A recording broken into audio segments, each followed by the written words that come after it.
नमस्कार, मी सुंदर सोनवणे तुम्हा सर्वांचं माझ्या फार्मसी सुंदर या चॅनलमध्ये मनापासून स्वागत।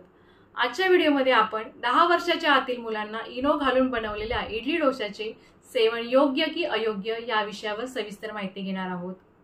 सर्वसाधारणपणे इनो घालून बनवलेले इडली किंवा डोसा त्वरित खाल्ली तर ठीक असू शकते, पण लहान मुलांच्या बाबतीत अशी गोष्ट लक्षात घेणे आवश्यक आहे।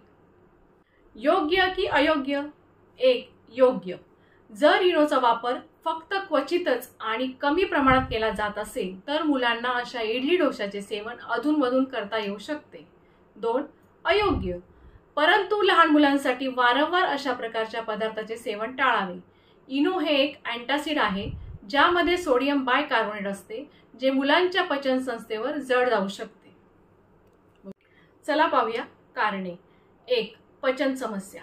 इनोमुळे पोटातील ऍसिडिटी कमी होते, परंतु लहान मुलांची पचन संस्था अधिक संवेदनशील असते, त्यामुळे इनो घातलेल्या पदार्थांचे जास्त सेवन केल्याने गॅस, ऍसिडिटी किंवा पोटदुखी होऊ शकते।